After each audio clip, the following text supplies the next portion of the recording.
High-class Mafia boss with a neurotic side falls for the black mechanic. The garage on Atlantic Avenue smelled of oil and metal. Beneath a hanging trouble light, a tall black woman worked with precise hands, dark locks tied back, coveralls streaked with grease. She was 5'9¾", her skin deep and warm, her eyes steady, unafraid. Across from her, a man who did not belong shifted on the oil-stained floor. His cashmere coat caught the dim light, his Italian shoes already ruined. He was lean, aristocratic, and his hands trembled as he tried to remain composed. He commanded empires, moved money, and orchestrated violence with cold precision. Yet here, under this roof, something fragile in him broke. "You're dangerous," she said, flat and unyielding. "Yes," he admitted, voice tight. "So why do you keep coming back here?" Her question hung between them. He could control nearly everything in his life. His wealth, his empire, even the death of men, but she unsettled him in a way he could not calculate. Before we continue, tell us where you are watching from in the comments, and subscribe now. Tomorrow, a new story arrives, and your support helps bring these powerful tales to life. Let's begin. Dominic Castellano belonged to a family whose influence stretched across the eastern seaboard with quiet force. Their presence threaded through Manhattan's financial district, Philadelphia's waterfront, and the dense industrial maze around Baltimore's harbor operations. On paper, everything looked legitimate: consulting firms, shipping companies, import-export businesses, but each one served as a polished shell for the true engine of their wealth. Dominic's grandfather had laid the foundation, his father expanded it, and at 32, Dominic inherited all of it. His father passed away in the Greenwich estate, a sprawling property originally built by a railroad magnate and later shaped into a monument of elegance by generations of Castellanos. Dominic grew up wandering corridors lined with Renaissance art, playing among marble sculptures, and listening to classical music echo across polished floors. That house shaped him before he ever understood power. By the time his father's funeral ended and the condolences faded, Dominic was already the head of an empire worth hundreds of millions. It was expected of him. He had been groomed for the role through every stage of his life. His education alone signaled a man meant for the upper echelons. Princeton accepted him easily, his admission boosted by both merit and the Castellano name. He spent his years there mastering political science, economics, and languages. French, Italian, Spanish, and Latin flowed from him with the kind of fluency that suggested he saw language as another instrument of control.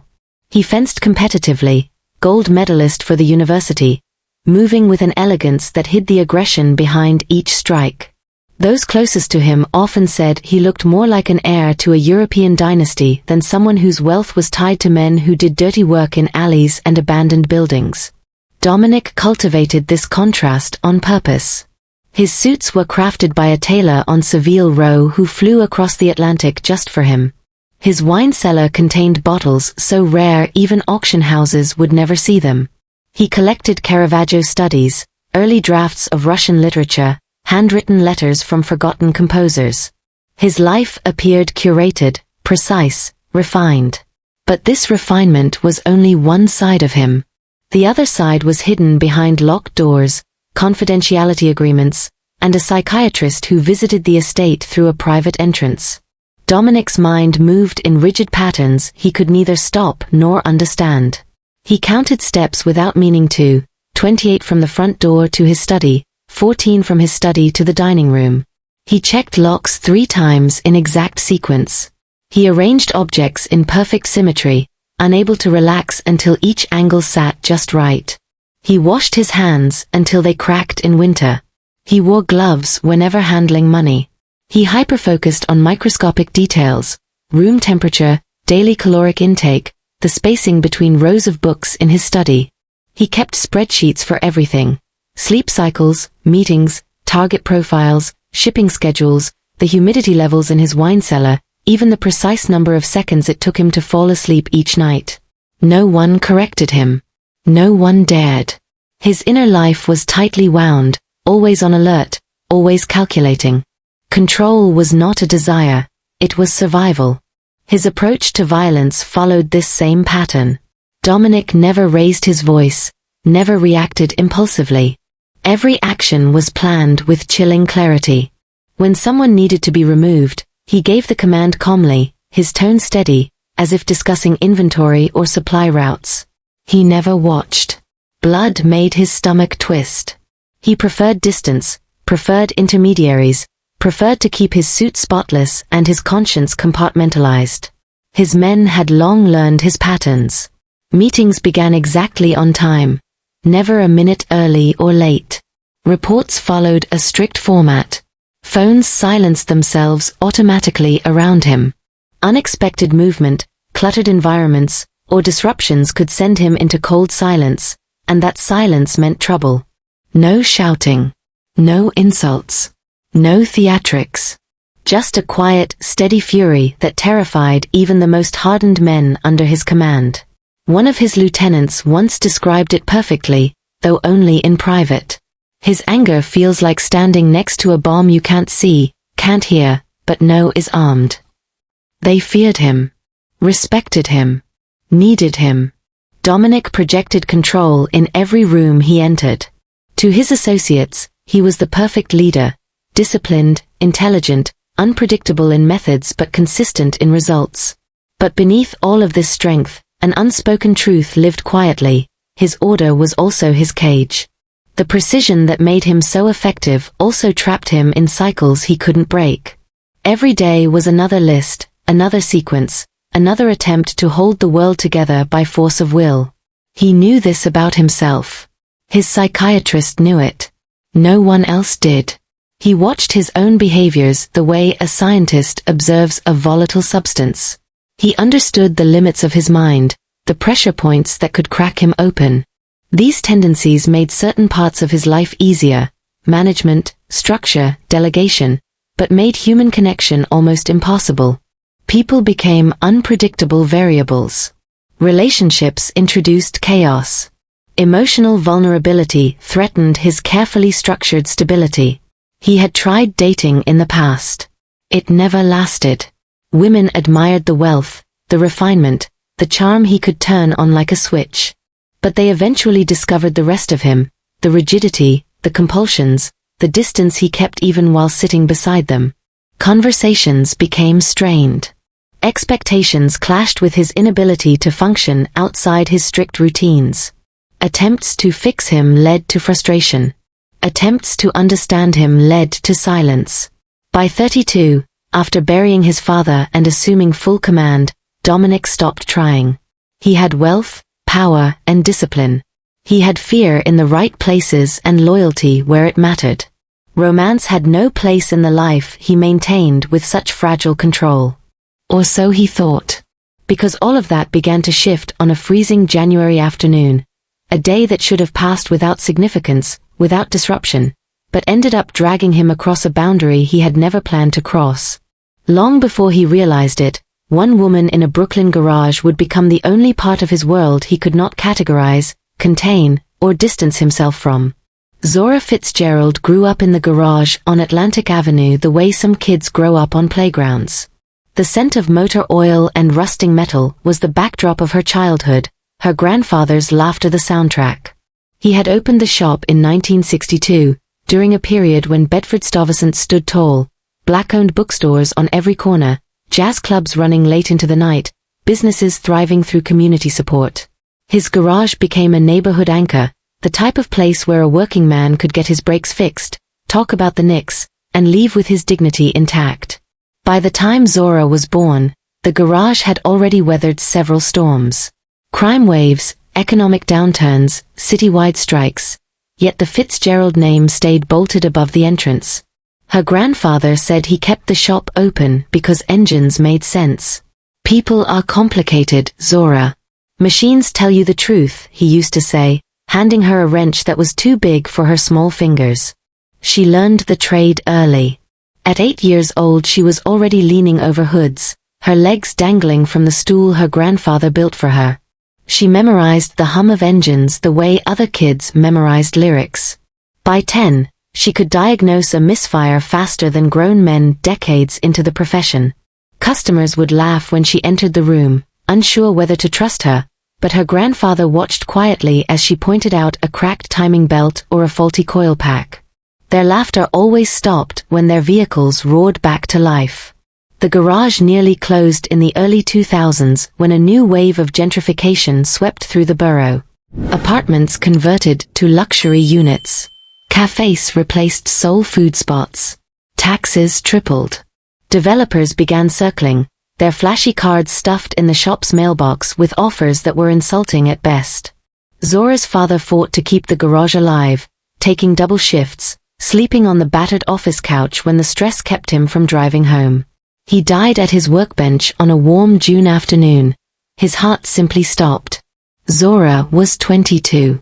Her mother, grieving and exhausted, left Brooklyn for South Carolina within months, choosing quieter living over memories that scraped at her. Her older brother, always the academic, had already set his sights on law school and the polished life her parents hoped one of their children might reach. That left Zora standing alone in the garage her family built with sweat and stubbornness. She could have sold it. Every accountant she spoke to advised her to, but she refused. The garage was more than a business. It was proof that a black family could stake a claim in a city that kept shifting beneath their feet. So she stayed. She patched leaks in the roof, negotiated with suppliers, learned how to stretch every dollar. Some months she chose which bills to pay based on what could get her shut down the quickest. She doubled her workload, taking in cars other shops had given up on. The garage survived the pandemic only because she refused to close. While the streets emptied and fear grew, she stayed under the hood of an ambulance that needed repairs, a delivery van with a dead battery, a nurse's car that coughed smoke with every start. She didn't call herself a hero, but the neighborhood did. Years of hard work shaped her into the woman she was now. 5'9 3/4, strong shoulders, forearms toned from lifting engines and loosening stubborn bolts. Her skin held a deep shine even under the harsh garage lighting, and her dark locks were usually tied back with the nearest elastic she could find, sometimes an old shop rag. Her coveralls bore permanent stains that no detergent could erase. Her hands were her favorite part of herself. Calloused fingertips, small scars tracing the path of past injuries, nails cut short. They told a story of labor. They belonged to someone who fixed what others broke. On days when doubt crept in, she would flex her fingers and remind herself she had earned every mark. Most mornings began with a ritual. She unlocked the chain gate, pulled it up until it clattered against the metal frame, flipped on the trouble lights, and listened to the building wake up around her. The old radio, wedged between toolboxes, kicked on if she smacked it just right. Cars often waited in a line stretching into the street.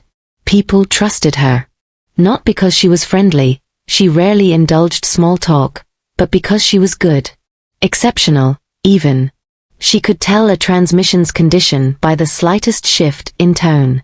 She could identify a bad alternator without lifting the hood. She revived vehicles that other mechanics had written off. Word spread fast: if your ride was dying, go to Zora. She'd save it if it had even a sliver of life left. Still, the pressures mounted. The developers grew more aggressive. Their offers increased. Property taxes climbed with every assessment. She kept spreadsheets with projected losses, marked due dates on a calendar so cluttered it looked like war plans, and sat late in the office calculating which payment could roll over another week. Pride kept her in the fight, but pride didn't cover utilities. What she didn't know, what she had absolutely no reason to suspect, was that she hadn't been alone for months. 3 blocks away, a black sedan often idled just outside the corner bodega. Its engine stayed running, headlights dim, windows tinted enough to keep its passenger hidden. The car appeared on different days, at different hours, never following a pattern. Most people overlooked it as just another unremarkable vehicle in a crowded city. But its occupant wasn't unremarkable. And he wasn't merely passing through. For 3 months, someone had watched her. Every routine, every habit, every moment she spent bent over an engine, without her knowledge. The first time he walked into Zora Fitzgerald's life, winter was at its sharpest. A freezing Thursday in January, the kind that made Brooklyn feel like it was carved from ice and impatience.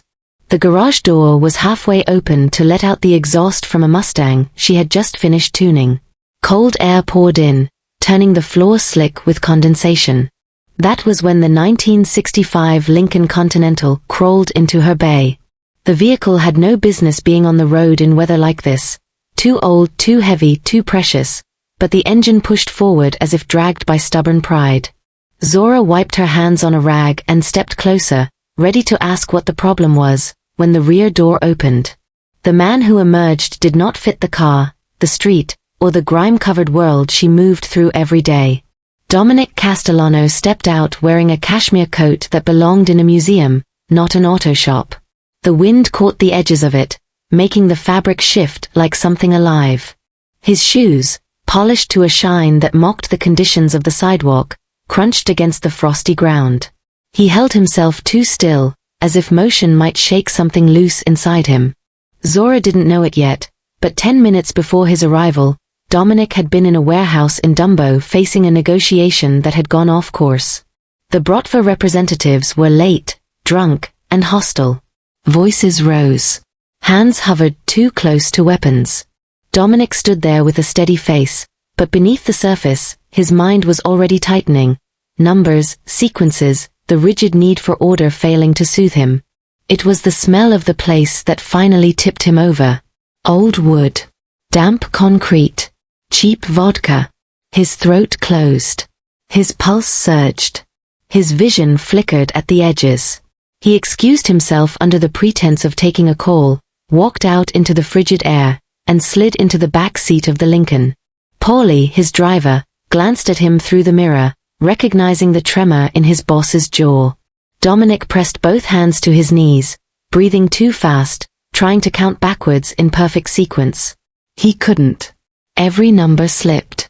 The subtle knock in the engine, barely audible to Paulie, but sharp to Dominic's hypersensitive ear, became an opportunity. A thin excuse. Something he could act on. Pull into the nearest repair shop, he ordered, his voice rougher than he liked. Paulie didn't argue.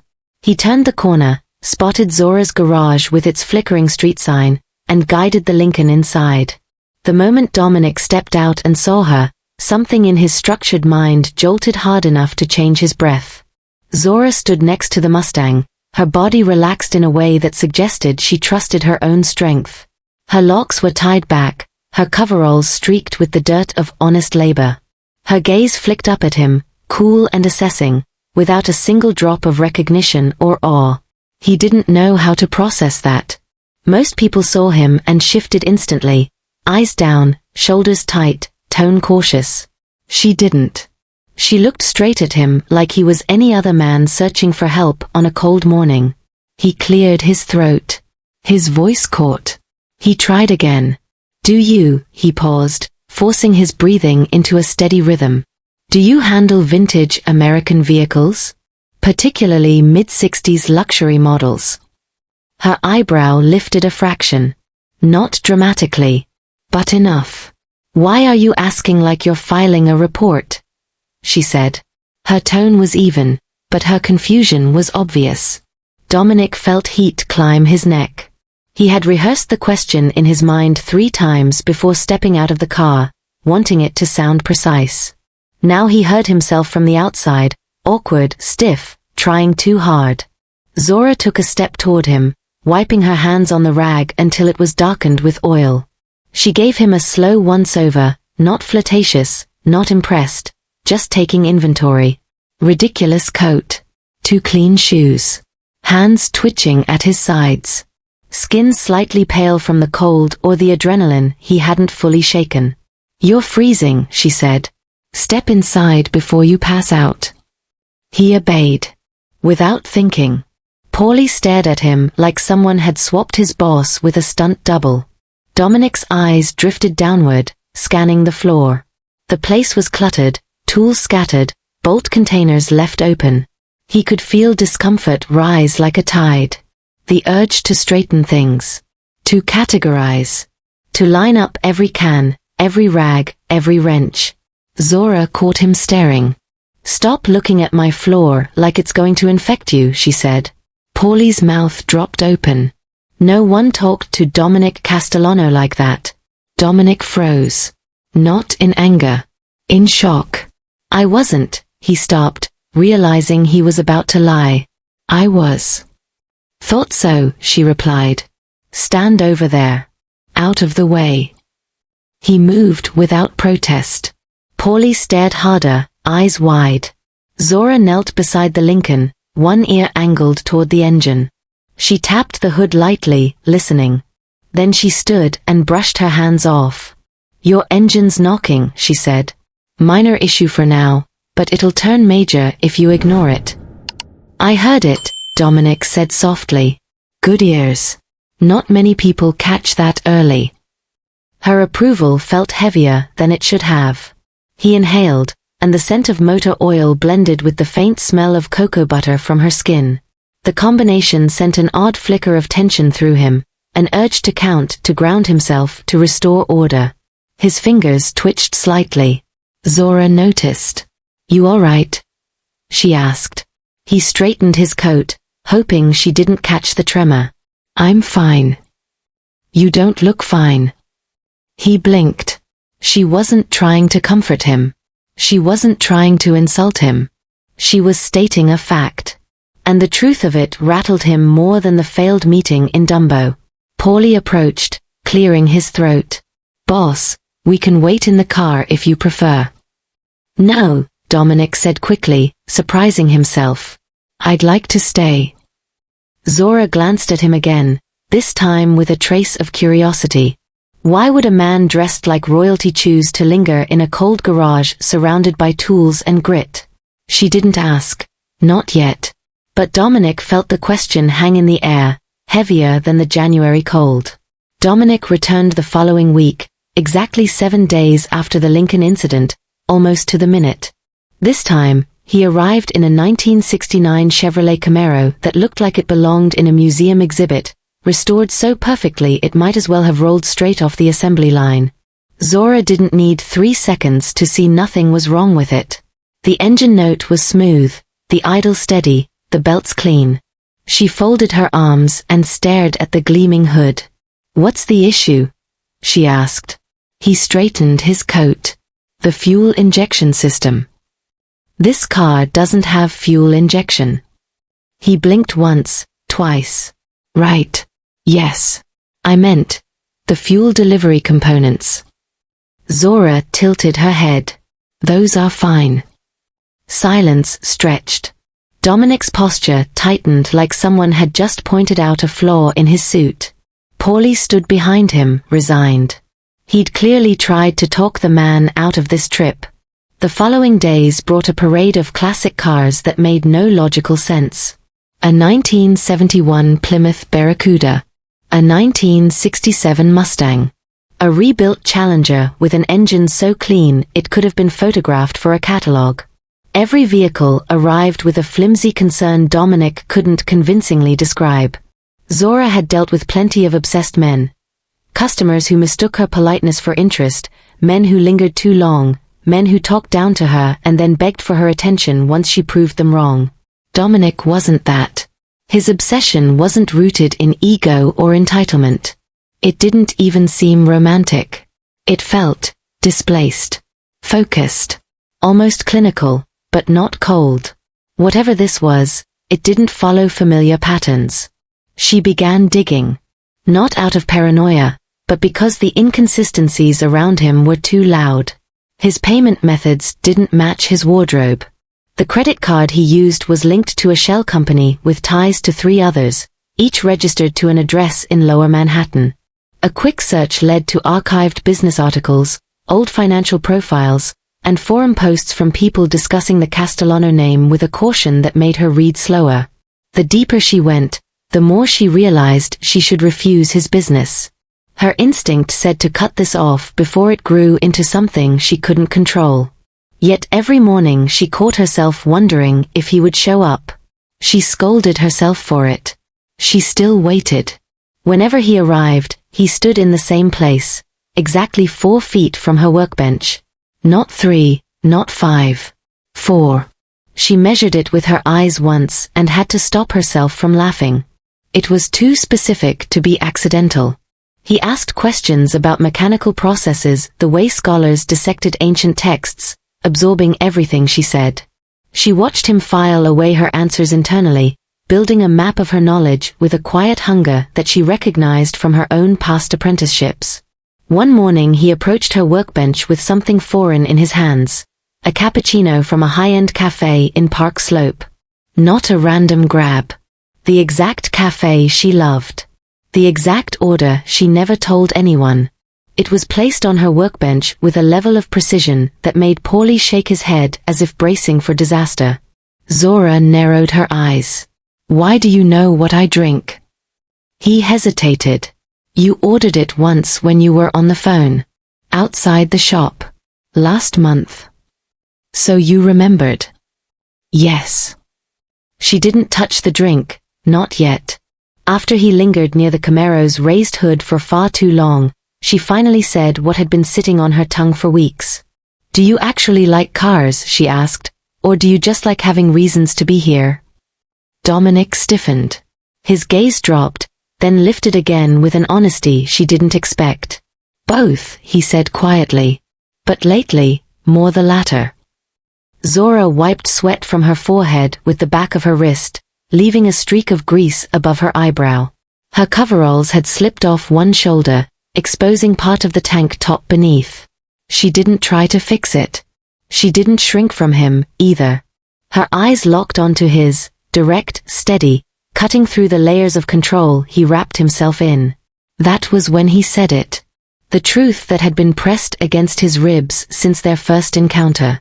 "When I'm here," he whispered, "the noise stops." She didn't breathe for a moment. "What noise?" His fingers twitched. "The one that never leaves me alone." She studied him with the slow thoroughness she usually reserved for engines. His tension. His posture. The way he watched her without flinching. Something fragile lived under that expensive coat. Something worn thin by years of pressure. "You're dangerous," she said softly, repeating the words she'd spoken before. "Yes." He didn't defend himself. Didn't soften it. Didn't explain. Just confirmed the truth, steady and unashamed. Most people would have run from that admission.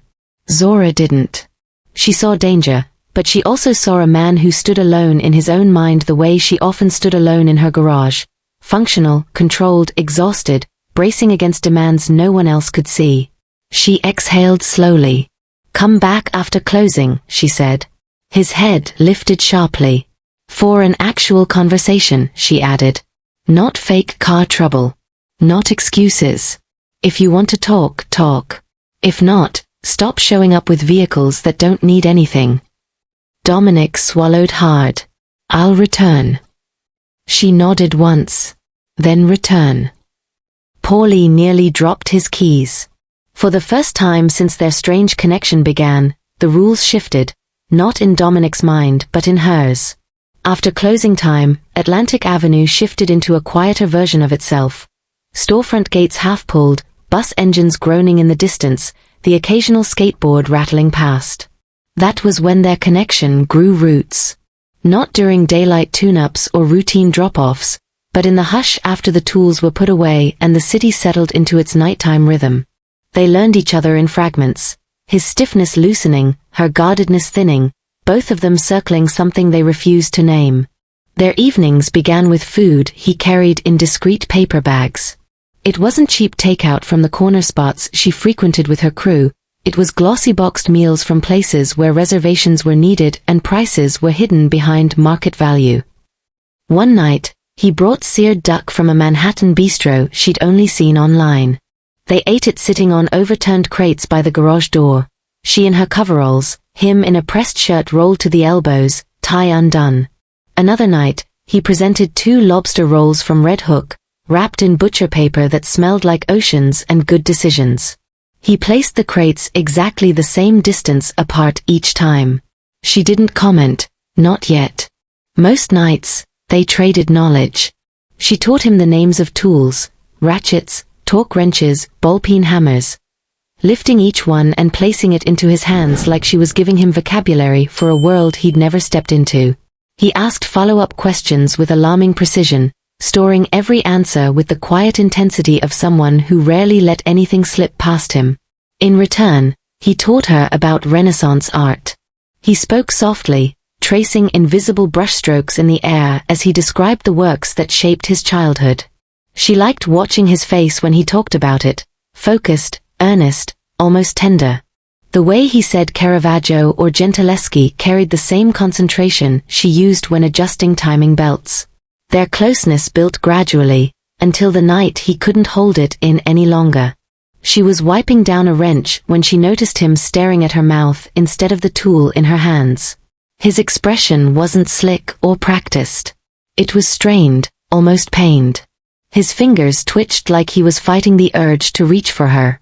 "You're somewhere else," she said. "I'm not," he replied, but his voice was unsteady. "I'm right here.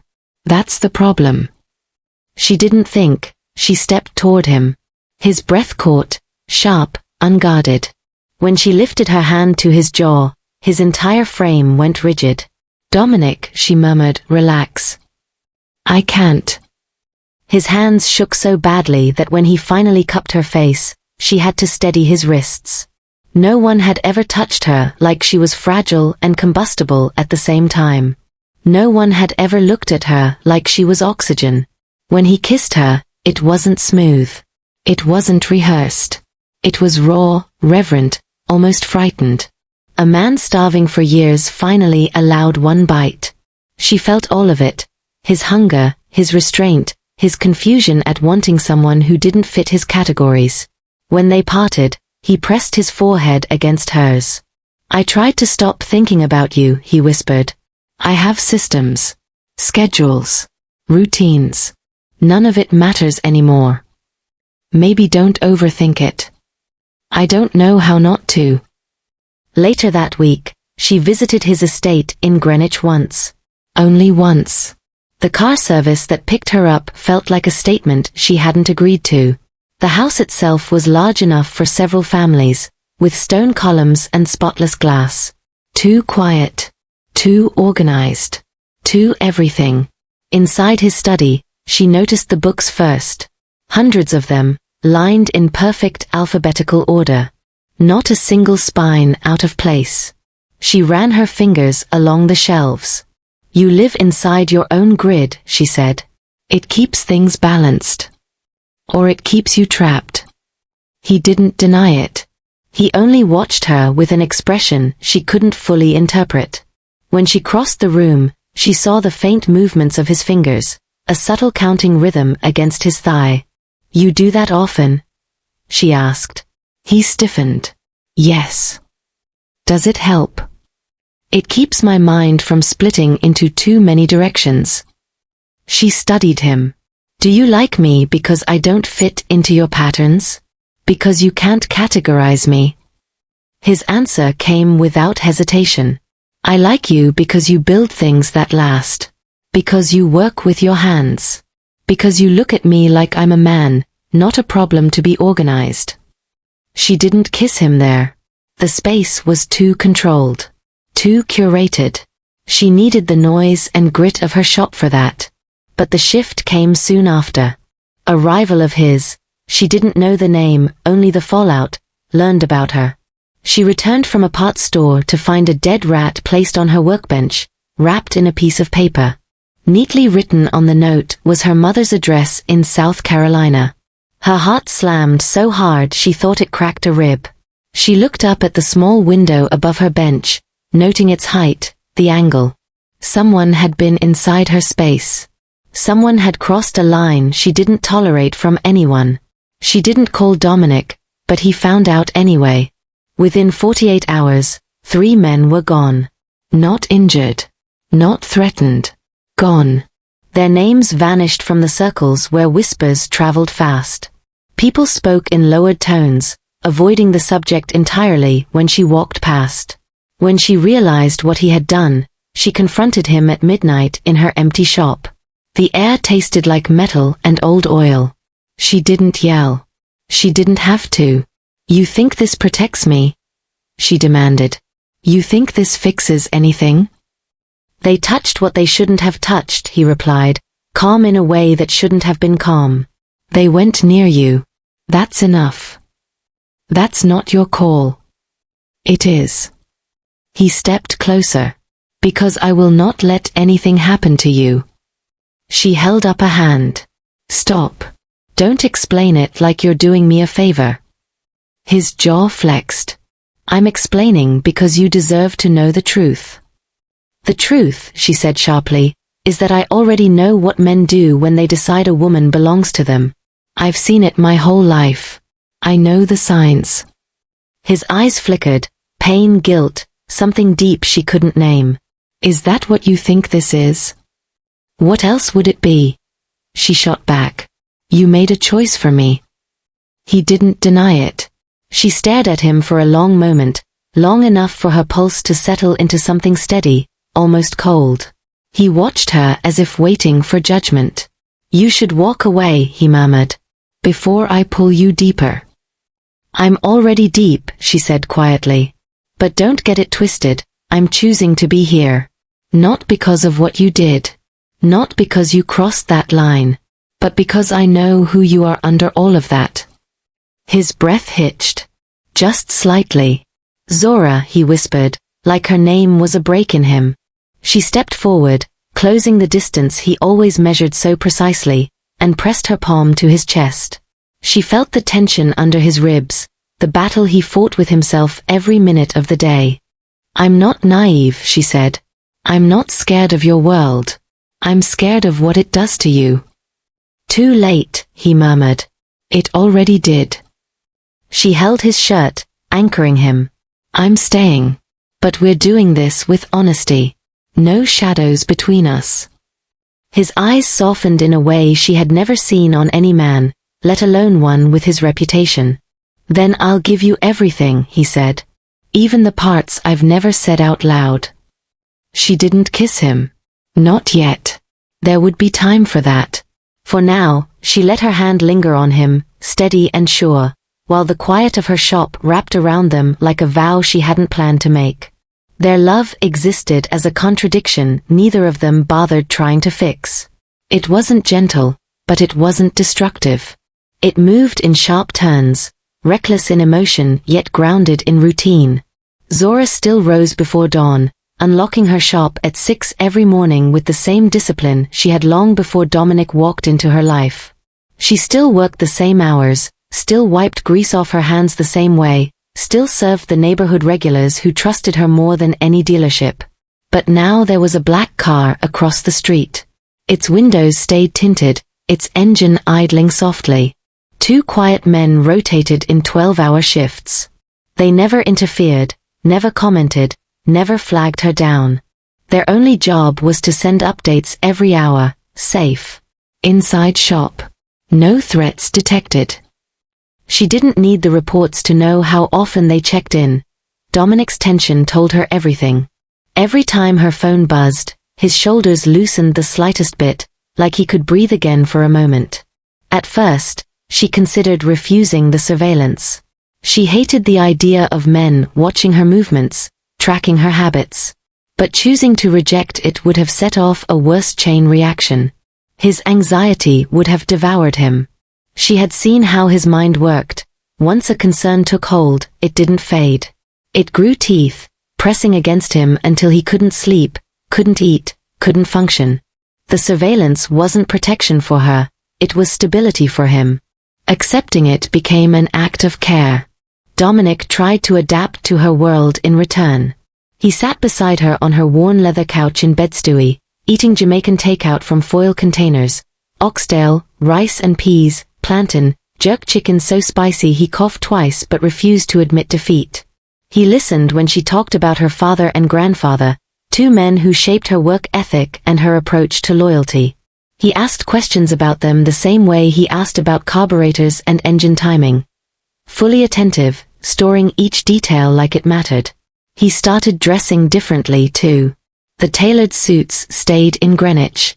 Instead, he wore simple dark shirts and soft sweaters, clothes he didn't mind getting stained if she pulled him close with grease still on her hands.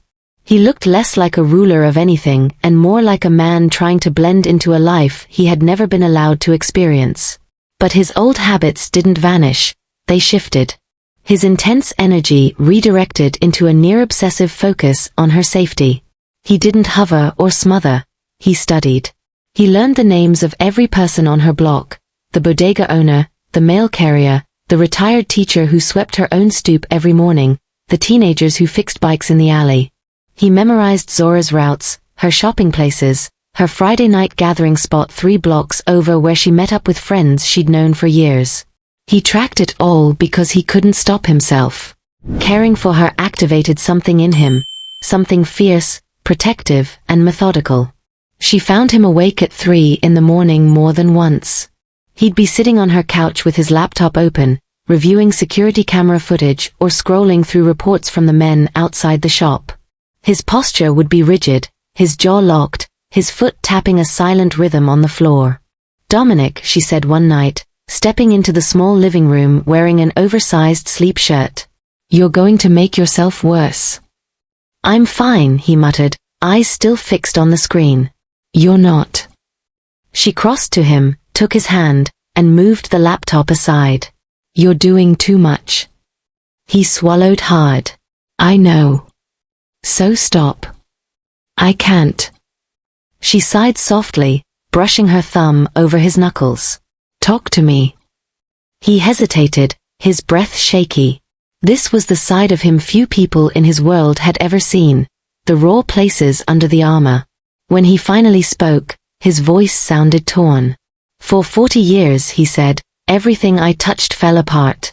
Every person I cared for slipped through my fingers one way or another. I ruined things without meaning to. I destroyed things on purpose just to feel in control. I kept pushing and pushing until there was nothing left." She listened quietly. "I thought I was built for isolation," he continued. "It made sense. It kept me alive.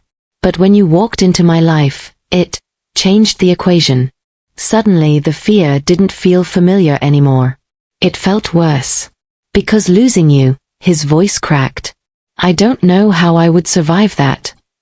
She sat beside him, her knee brushing his. "Dominic." "I'm not trying to cage you," he said quickly. "I know you think that. But this isn't about control. Not with you. This," he gestured to the laptop, the reports, the notes, the worry etched into his whole body, "is the only way I know how to love. Not ownership. Not possession. Protection. Purpose." Her chest tightened. She had never expected him to say it so plainly. "You're the first thing in my life," he whispered, "that I wanted to protect more than possess." He covered his face with his hands. His shoulders shook once, barely, but enough for her to feel the weight he carried. She moved slowly, deliberately, climbing onto his lap and straddling his thighs. Her hands cupped the sides of his face, guiding his gaze to hers. He looked lost, overwhelmed, younger than she'd ever seen him. The ruler of something feared, the man whose name kept entire crews quiet, was falling apart in her arms like someone who had never been held when he needed it most. His breath hitched again as she pulled him to her chest. His hands gripped her waist, fingers digging into her shirt as though she might vanish if he let go. He shook against her, small, barely contained tremors that revealed the fractures he hid from everyone else. She stroked his hair, grounding him. "I don't need your protection," she murmured. He leaned back just enough to meet her eyes, his expression raw. "Zora, letting me protect you is the only way I know how to stay close. I don't have another language for this." She traced his jaw with her thumb. "So learn one." His breath stilled. "But," she added, "I also understand why you are the way you are. So if protection is your language, speak it. Just don't forget that I'm not helpless. I stand beside you, not behind you." He nodded slowly, absorbing every word. She rested her forehead against his. His heartbeat thudded under her palms, chaotic but real. His hands remained at her hips, steadying himself through contact alone. "Stay here," he whispered. "Just for a minute. I'm not going anywhere." He closed his eyes as she held him, this man everyone feared, shaking quietly in the arms of a woman who wasn't threatened by his vulnerability. For the first time in years, he didn't try to hide it. He let her see him. Entirely. And she didn't flinch. Daily life settled into a shape neither of them expected. It wasn't peaceful, but it wasn't chaotic either. It was a rhythm built from contradiction, soft closeness layered over sharp truths neither tried to hide. Zora opened her garage each morning, rolling up the metal door and stepping into her world of engines and noise. Dominic often stood just inside the threshold, coat off, sleeves rolled, watching her with the kind of attention that made everything else fade. He managed his empire from a distance whenever he stayed with her. Calls came in, coded messages flickered across his phone, and meetings were redirected to Manhattan or Philadelphia. He handled everything with the same controlled precision he'd always used, but now he kept the violence far from her. The work continued, the decisions continued, but he ensured the aftermath never touched her daily existence again. They shared an unspoken understanding. He would not lie about who he was, and she would not pretend to approve. She tolerated the truth without endorsing it. He respected what she could carry and kept the rest locked behind the walls he built long before she knew his name. In the neighborhood, whispers started. People noticed the car outside, the quiet men rotating shifts, the way Dominic walked into her garage like he belonged there. Some customers decided they wanted nothing to do with a shop linked to a man with his reputation. Others came because of it, seeking the security of being associated with someone powerful. Zora didn't comment on any of it. She took the work she wanted and rejected the rest. Dominic tried to hand her money more than once, for new equipment, for expansions, for supplies she'd delayed purchasing. She refused every attempt. "My shop stays mine," she said. "If I take your money, it becomes something else." He accepted that with more grace than she expected. He never tried a second time on the same offer. He watched her manage the books herself, choosing which repairs to prioritize, which purchases to postpone, and he said nothing. Respecting her independence became another part of his devotion, even if it fueled his need to protect her from every threat he imagined. At night, they stayed in her apartment above the garage. The space was small, one bedroom, a narrow kitchen, a couch with worn cushions. The radiator clanked against the wall, the pipes hummed, the street noise filtered through the window. Dominic should have hated it. Instead, he settled into it like it was somewhere he had been searching for without knowing. His rituals shifted around her presence. He no longer counted the door locks 10 times. Instead, he counted her breaths as she slept, soft, steady, grounding. When anxiety tightened his chest in the early hours, she would roll over, place a hand on his back, and anchor him without speaking. Her touch steadied him better than any routine he had built for himself. The garage changed him too. At first, it overwhelmed him, the smells, the dirt, the cluttered tool racks. But Zora walked him through each thing. Socket wrenches, torque sticks, multimeters. He memorized the names and functions, filing them away until the shop no longer felt like a threat to his sense of order. Tools became points of focus, not triggers. He still avoided touching surfaces with oil stains, but he no longer recoiled from the sound of an engine backfiring or the smear of grease on her cheek. They argued sometimes, about boundaries, about control, about how far he watched, how much he planned. Zora insisted on maintaining her identity. She refused to become a protected treasure. She refused to be reduced to something precious that existed only within his care. "If you want me," she said one night, voice steady, "then you want all of me. Not the version you can contain." "I'm not trying to contain you," he replied. "I'm trying to keep you alive. You're using your fear as an excuse to overreach. And you're pretending you don't understand the danger. I understand it better than you think." Their arguments never ended in shouting. They ended with clarity, raw, sometimes uncomfortable honesty. He struggled to loosen his grip. She struggled to accept that his instinct to hold tight came from devotion, not dominance. They met in the middle, neither fully satisfied, both fully committed. A truth lingered between them no matter how hard they tried to look away from it. Violence was always one phone call from entering the room. His world could shift without warning. His enemies could reach for him through the people he loved. She knew it. He knew it. Pretending otherwise would have made their bond fragile. So they didn't pretend. Their love existed in moral complexity. No redemption arc, no easy transformation. Dominic didn't vow to change his life, and she didn't ask him to. Zora refused to be sheltered by a lie, and he refused to invent one. They built a reality that belonged only to them, not clean, not safe, but honest. Two lives touching in a space where danger and devotion coexisted. They moved through it together in ways that made sense only to them. Not as a fairy tale. Not as absolution. As two people who chose each other, fully aware of everything that choice required. Morning comes early on Atlantic Avenue, the same way it always has. The garage still opens at 6, the metal door rattling upward as if the neighborhood itself knows the routine by heart. Nothing about the place pretends to be glamorous.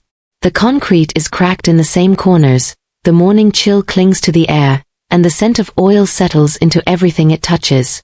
But it's steady. It's theirs. Zora still wears her faded coveralls, the ones with smudges that never wash out no matter how aggressively she scrubs them. Her hair is tied up, curls pinned away from her face, and her hands remain as capable as the first day Dominic saw her. Hands that fix what others abandon, hands that bring stalled engines back to life. She moves through the garage like she was carved for it, with an ease that never begs for praise. Across the street sits the same black car, the quiet sentinel that became part of the block like an unclaimed street lamp. It doesn't disturb anyone anymore. The neighborhood has woven it into its morning expectations. Dominic shows up less conspicuously now. No more pacing, no more hovering at the entrance pretending he just happened to be driving by. Regular customers simply know him as the well-dressed man with expensive taste who waits for the mechanic he adores. His compulsions haven't vanished. They've simply shifted. He still counts, door bolts, footsteps, the rhythm of her tools clinking on the tray, but now those numbers serve a different purpose. They're no longer about controlling distance. They're about making sure she's safe in a world that has demanded too much from her already. Zora doesn't ask him to change the way his mind works. He doesn't try to rewrite her history to make himself feel heroic. They meet exactly where they are. Their relationship stands as its own quiet statement. Love does not require either person to be repaired. She didn't fix him. He didn't rescue her. Instead, they built something possible. Something that functions without pretending to be flawless. They live in the blunt honesty of two people who know what brokenness looks like and refuse to weaponize it against each other. When the day ends and the sun drops low, the garage stays warm with leftover heat from the machinery. It's in those after-hours moments that they fit most naturally together. Dominic hands her tools she names for him, the long one, the stubborn bolt thing, labels that would make any professional cringe, but he memorizes them with absurd determination. She puts up with the way he lines her wrenches in perfect rows, even though she swears she can never find anything once he's done. Two imperfect people, standing in a space that shouldn't feel romantic but somehow does, building a life that works because neither one pretends to be anything other than what they are. Life lessons woven through their story. A real closeness begins when someone is brave enough to reveal their fear. A love doesn't wipe away previous choices, it simply creates space for new ones. A people can come from dangerous worlds and still choose tenderness. Our intensity can either destroy or protect, depending on where it's aimed. A class and race differences don't need to vanish for two people to respect each other fully. A true acceptance means acknowledging the entire person, not just the comfortable parts. Thank you for staying with this story until the end. Dominic and Zora's journey reminds us that love isn't always soft, simple, or tidy. Sometimes it's formed through hard choices, patience, and the courage to accept someone fully, even when their past isn't easy to carry. Before you go, I want to hear from you. If you were in Zora's position, facing a man like Dominic, intense, loyal, flawed, and honest about every piece of himself, What choice would you have made? Would you have stayed? Or stepped back? Drop your thoughts in the comments. Tell us where you're watching from so we can shout out your city in tomorrow's premiere. And if you want more bold, emotional stories like this one, make sure you hit subscribe so you never miss the next chapter. Your support keeps these stories alive. Thank you for being part of this community, and see you tomorrow for another powerful story.